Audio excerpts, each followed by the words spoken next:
que se mantenga la enfermedad, aparte de los que son muy caros y la gente que no tiene medios no puede acceder a ellos y se están muriendo. 2 preguntas. Vale, muchas gracias. O sea, que haga algún comentario sobre cada una de las cosas. Sí, la primera, la neuropolítica. Bueno, te remito, ya digo, Adela lo cuenta muy bien a su estilo en este libro Neuroética y Neuropolítica. La segunda, mejor, la tercera parte, porque las 2 primeras son sobre neuroética, la tercera y la cuarta son sobre neuropolítica. Y ella muestra algo que se ha venido haciendo, y hay autores bastante famosos, alguno de ellos se paseó, bueno, estuvo en España hace años, preparando campañas políticas, y sobre todo el giro fundamental de aplicación que marcó época fue la campaña de Obama. Pero esto venía de atrás estudiándose, y lo que se estudia son cuáles son nuestros modos de proceder, los procesos neuronales. Otra cosa es que tengan razón o no tengan razón, pero yo cuento, respondiendo a esta petición de aclaración, cuáles son nuestros procesos y cómo funcionamos neuronalmente. En este caso, marketing político se ha hecho siempre de otras maneras, pero la novedad es esta. Y lo que se muestra en estos autores es que lo que funcionamos es por marcos interpretativos. Tampoco es nada del otro mundo, pero bueno, ahora la novedad es que hay base neuronal para decir que funcionamos así. Esa es la novedad. Funcionamos por marcos interpretativos. De tal manera que, por resumir, aquello que decíamos en otras épocas, por otros motivos, que cuando te presentaban hechos ante es que mira que pasa esto, y uno, ¿cómo interpreta esos hechos? Y decíamos nosotros en broma, si los hechos van en contra de la teoría, peor para los hechos. Entonces, no sé si recordáis, a lo mejor que decíamos algo semejante en una fórmula o en otra. Bueno, pues algo así vienen a decir estos autores, diciendo, hasta que no cambies tú el marco interpretativo de lo que sucede, no cambiarás. Por eso lo que hay que hacer, y han propuesto algunos de estos autores, es generar marcos interpretativos, incluso lingüistizados, símbolos, para promocionar con base neurológica un tipo de lenguaje que sea suficientemente atractivo e impactante y ganar votantes. Esto que antes se hacía por campañas con base psicosocial, sociológica, estudios sociológicos, ahora se hace con base neuronal. A eso se refieren estos autores. Gente que ahí está citada en estos libros, como Lakoff, por ejemplo, por citar uno que ha sido muy famoso y tiene algunos libros traducidos. Segundo, este tema es preocupante de lo más, pero creo que la única solución para que esto se remedie es proseguir muy seriamente con nuestros estados sociales. No puede ser que gastemos nuestros recursos para tonterías o ni siquiera tonterías, cosas secundarias. Tenemos que buscar unas prioridades de nuestros estados sociales. Y las prioridades, creo yo, de la enfermedad o de las enfermedades, tiene que ser una de nuestras primeras prioridades de las prioridades. Por lo tanto, estas barbaridades que pueden suceder, que chocan a la sensibilidad más normal del ser humano, del ciudadano normal, pues esto tiene que corregirse, y creo que ahí es donde los políticos, nuestros representantes, tienen que representar bien este sentir, creo yo.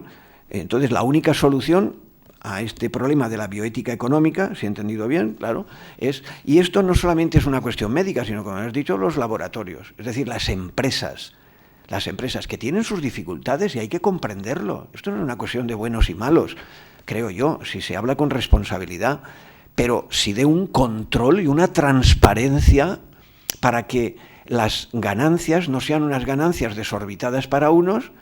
Y si es verdad que hay unos gastos, porque es verdad que para poner en marcha unas medicinas hacen falta unos protocolos, unos procesos, bueno, pues que haya transparencia de todo eso, se calculen los beneficios que sean más justos, pero que ante todo sean atendidas las necesidades. Por eso yo defiendo un Estado social, y voy ahora ya a decirlo, de justicia, porque no es lo mismo bienestar que justicia.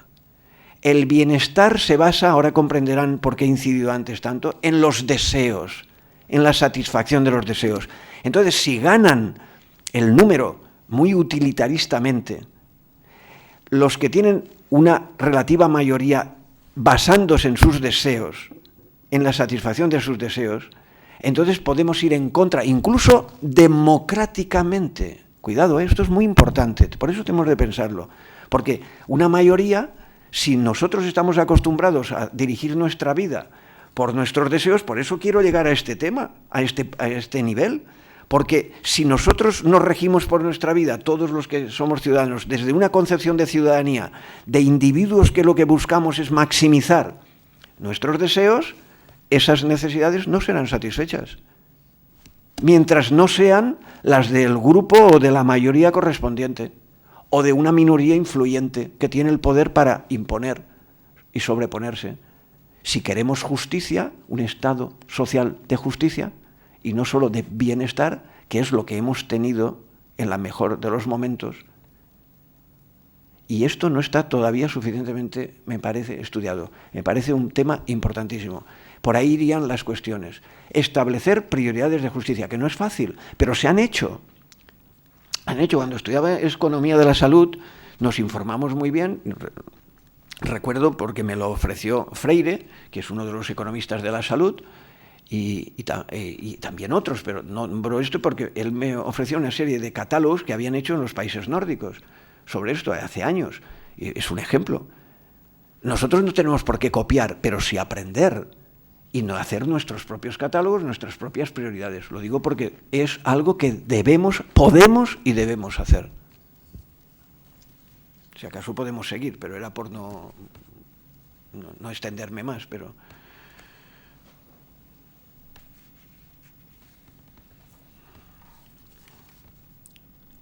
¿Hay alguna cuestión? Yo les hablo con toda sinceridad, pero yo me puedo equivocar como todo Dios, y por supuesto, yo por eso les brindo mi modesta opinión, y si lo digo con pasión es porque lo pienso, pero no porque piense que estoy acertado necesariamente, ni mucho menos, sino porque estoy abierto a que nos comuniquemos.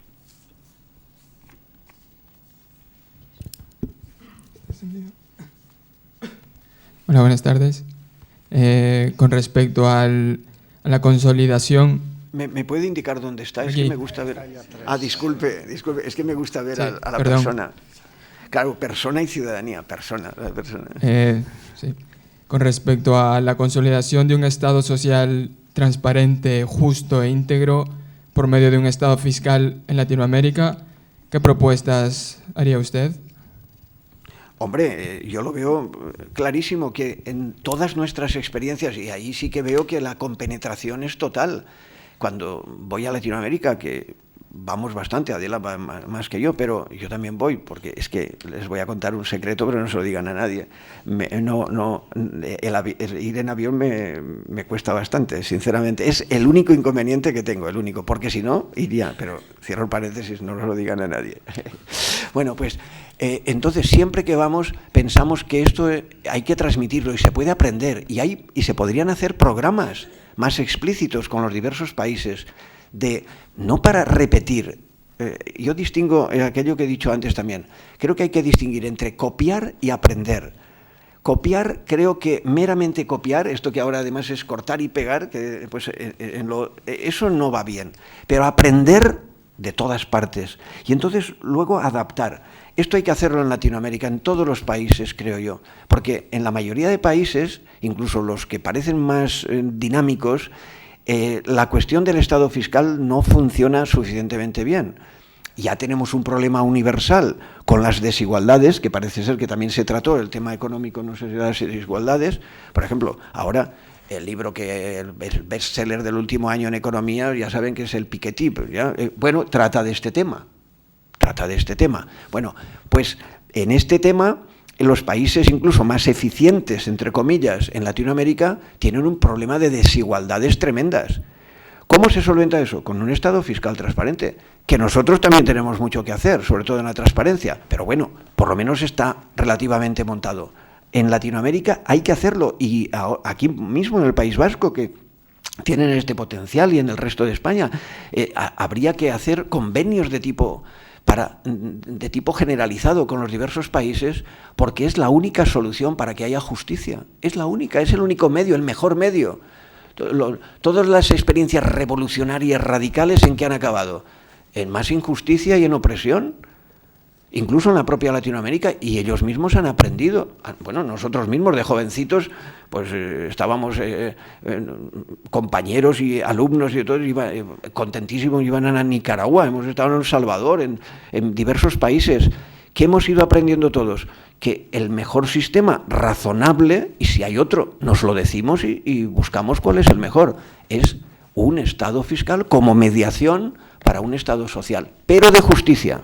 Y eso es lo difícil, porque estamos en un mundo en el que las otras fuerzas del individualismo, que antes llamaban teóricamente la gran teoría del individualismo posesivo, que es una gran teoría, una concepción de la teoría de la política moderna y de la economía moderna, pues lo llevamos en las vísceras modernas. Eso hay que corregirlo. Si no corregimos eso, pues claro, tenemos que las élites, este es otro punto, las élites latinoamericanas no dejan fácilmente que esto se lleve a cabo, porque claro, se vive mejor sin pagar impuestos.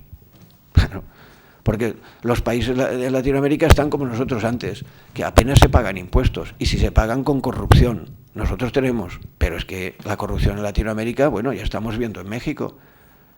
Es lamentabilísimo, ¿no? Los asesinatos continuos, la gente... Nosotros tenemos algunos alumnos que son jueces y es tremendo cómo lo pasan. Y si son mujeres, es algo escandaloso. Escandaloso, o sea, viven día a día, siempre en peligro de muerte, en peligro de vida, que hay que decir. En alemán dicen peligro de vida, ¿no? Peligro de muerte. O sea que, no sé, respondiendo de modo, primero, Estado social, como tú dices, y luego, de modo práctico, que nosotros, porque nos toca más de cerca, y la gente que tenga responsabilidad y posibilidades, establecer contactos, convenios, relaciones a los niveles que sea para introducirlo desde las universidades, desde los gobiernos, desde los movimientos sociales, un Estado social de justicia, y a lo mejor ellos, que son más cooperativos o más comunitarios, a lo mejor corrigen de entrada, en gran medida, por lo menos en algunos países, este defecto del individualismo que nosotros todavía tenemos congénito. Posiblemente me salga yo de su planteamiento. Estoy aquí en la sombra. Muchas gracias. Sí, en la sombra. Me salga de su planteamiento, pero dado el título de la conferencia Persona y Ciudadanía, cuando la cuestión del Estado está en cuestión, ¿qué Estado? Y aquí tenemos las consecuencias de eso, muy dolorosas en muchos casos. Entonces esa persona entra en conflicto. Su ciudadanía, ¿cuál es? Es el Estado el que está en cuestión. Por ejemplo, acaba de ganar aquí de un modo casi no hegemónico, pero el PNV. El PNV sabemos que su fundador dijo que no somos ni españoles ni franceses, que somos otra nación.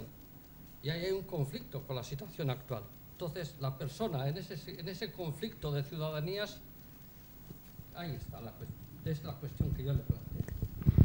Bueno, yo le voy a hablar con sinceridad. Yo, sinceramente, en el mundo en el que estamos, yo eso lo veo menor, sinceramente. O sea, comprendo que alguien sienta en el nivel que he llamado de pertenencia, ese problema lo viva como algo pues muy vibrante.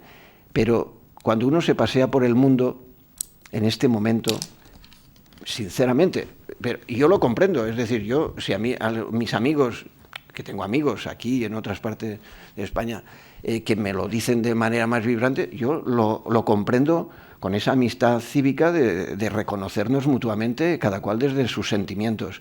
Pero cuando eso lo pongo en el mundo, me paseo por el mundo, sinceramente, no lo veo como prioritario.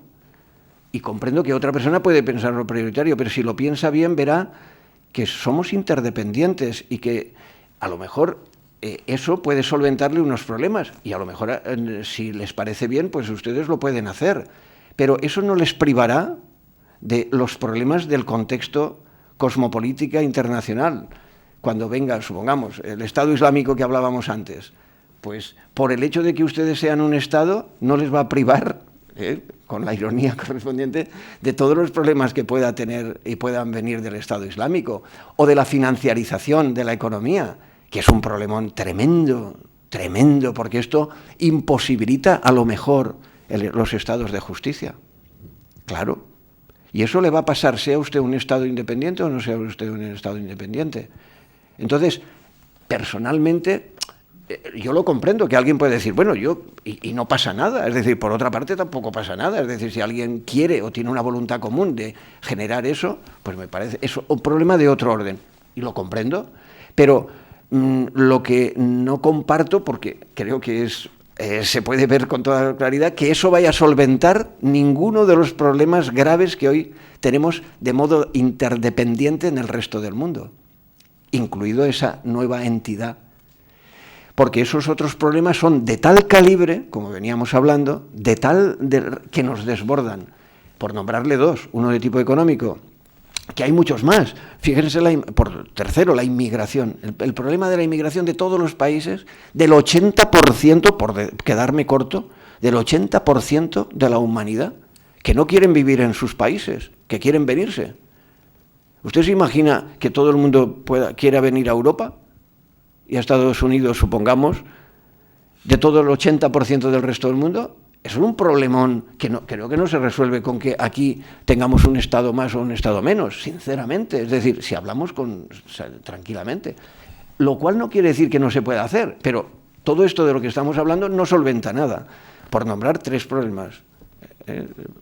Eso es como lo veo, y con todos los respetos hacia aquellos que piensen que eso les va a solventar problemas de pertenencia, que es una de las dimensiones, pero luego no les resolverá los problemas de justicia, ni de libertad, ni de interdependencia mundial, todos los otros aspectos, ni de autorrealización de todas las personas, porque claro, muchas personas también de las que están aquí, como la política es coercitiva,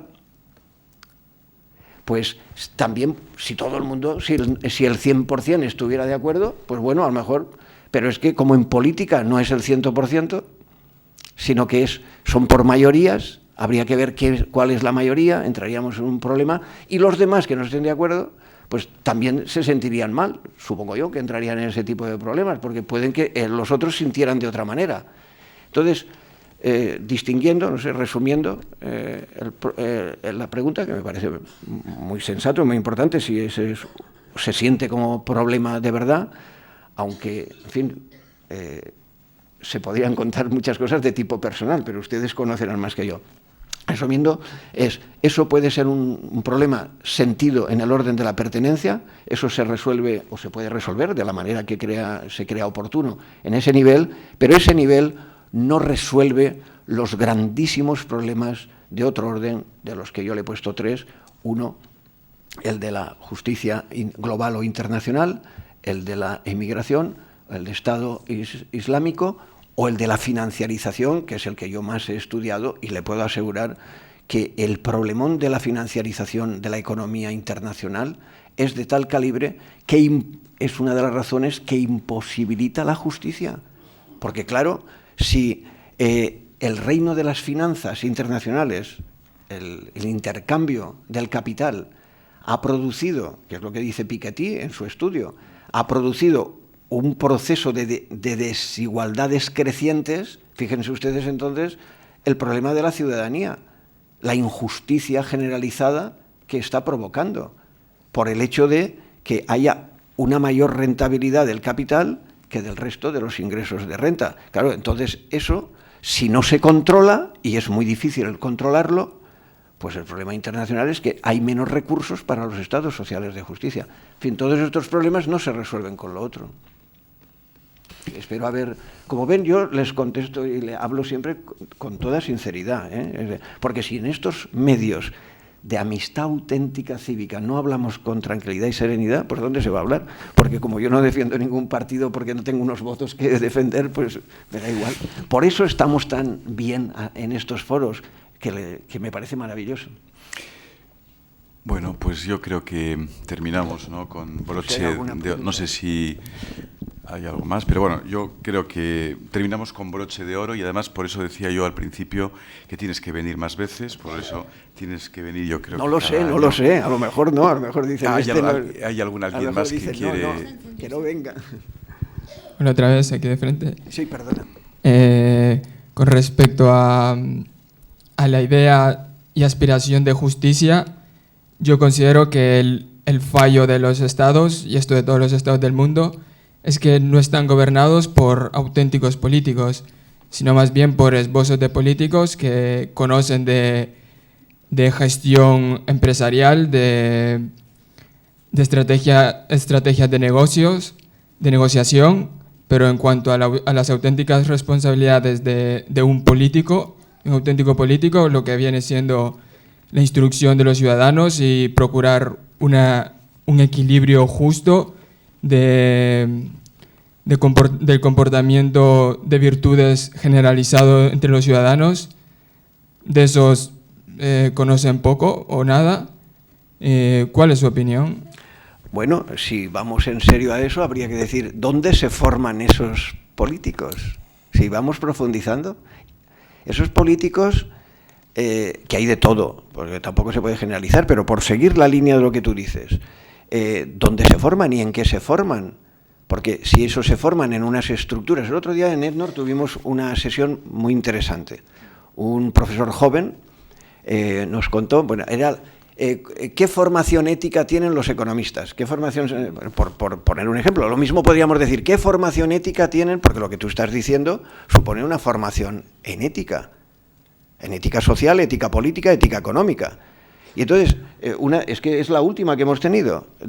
Y vino un joven profesor, un ayudante doctor en la terminología, ya saben la terminología última de las universidades, los que estén, que había estudiado. Y entonces, para responder a esta pregunta, nos contó experiencialmente cuál ha sido su carrera, qué materias ha estudiado y qué tipo de enfoques ha recibido.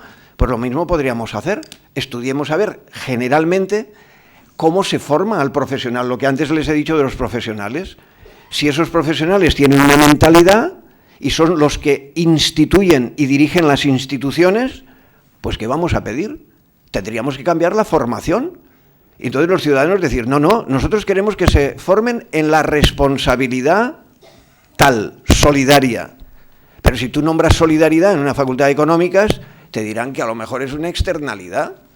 Y que eso, bueno, eso no es economía, eso es otra cosa. Por cierto, la distribución, la economía estándar, hasta hace relativamente poco, otra vez, te dicen que la distribución es otra cosa.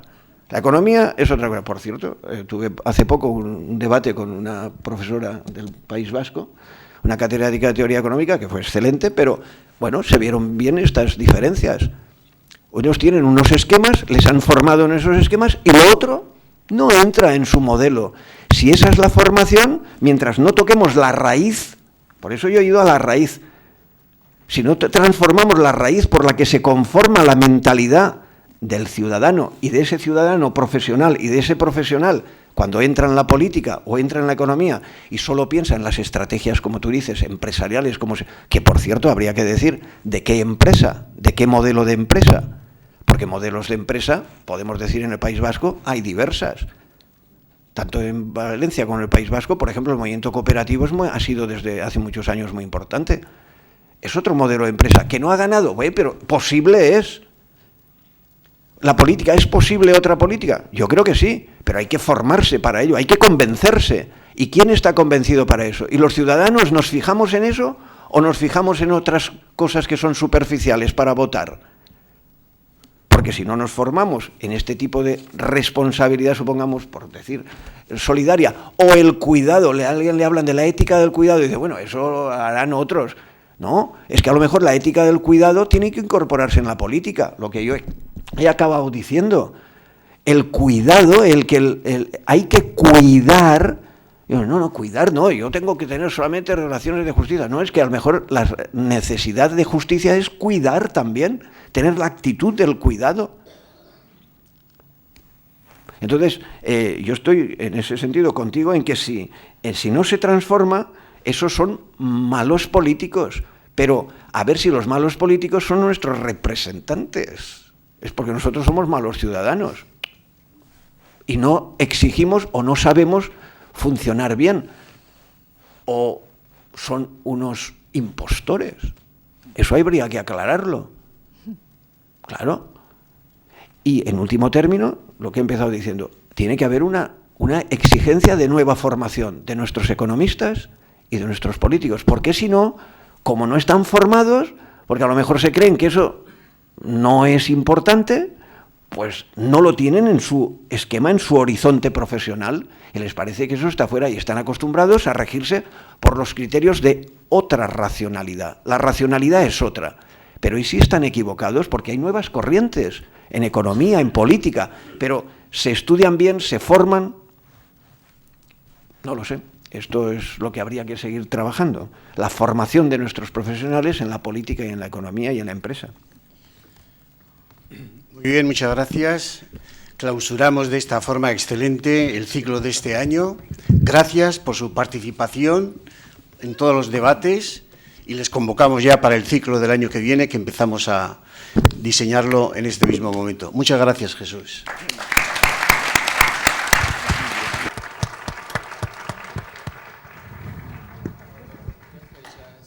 En estas fechas, abril. Lo organizan los jesuitas, enfrente.